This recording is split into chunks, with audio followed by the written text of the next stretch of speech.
శుక్రవారం నాడు ముక్కోటి ఏకాదశి సందర్భంగా పంచమాధవ దివ్యక్షేత్రాల్లో ఒకటిగా విరాజిల్లుతున్న పిఠాపురంలో శ్రీ కుంతిమాధవ స్వామి ఆలయంలో స్వామివారి దర్శనానికి ఆలయ అధికారులు ఏర్పాట్లు పూర్తి చేశారు. వైకుంఠ ద్వార దర్శనంగా పిలువబడే ఉత్తర ద్వార దర్శనానికి భక్తులు ఎక్కువ మంది వచ్చే నేపథ్యంలో ఎటువంటి అసౌకర్యం కలగకుండా ఏర్పాట్లు చేశారు. గురువారం అర్ధరాత్రి నుంచి స్వామివారికి అభిషేకాలు, రాజ్యలక్ష్మి, గోదాదేవి అమ్మవార్లకు ధనుర్మాస పూజలు, అర్చనలు విశేషంగా నిర్వహించబడతాయని, భక్తులు పాల్గొని స్వామివారిని, అమ్మవార్లను దర్శించి తరించాలని ఆలయ అర్చకులు చక్రవర్తుల మాధవాచార్యులు, ఈవో నొన్న శ్రీరాములు కోరారు.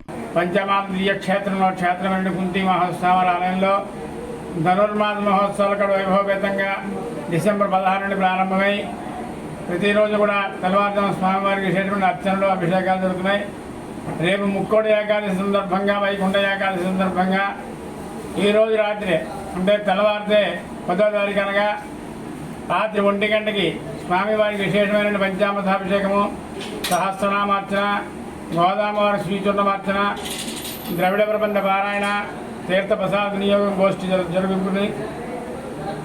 అక్కడ నుండి స్వామివారు ఆళ్లవార్లు, గోదాదేవి ప్రదక్షిణపూర్వకంగా వాయు దిశలో మండపం దగ్గరికి వెళ్ళి అక్కడ స్వామివారికి అధ్యయనోత్సవాలు ప్రారంభం చేసి ఉత్తరద్వార ప్రవేశం చేసి స్వామివారు, అమ్మవారిని కూడా గ్రామోత్సవం నిర్వహిస్తారు. అలాగే భక్తులందరూ కూడా విశేషంగా స్వామివారిని దర్శించి అష్టైశ్వర్య భోగభాగ్యం పొందుపరుస్తున్నారు. ఈ కార్యక్రమాన్ని కూడా దేవాదాయ ధర్మాదాయ శాఖ వారు, భక్త బృందం, కుంతి మహోత్సవారి యొక్క భక్త బృందం వారు సంయుక్తంగా ఏర్పాటు చేసి ఉన్నారు. అంచేత భక్తులందరూ కూడా ఈ కార్యక్రమాలను తొలగించి స్వామి, అమ్మవారికి అనుగ్రహం పొంది తరించవలసిందిగా కోరుతున్నారు.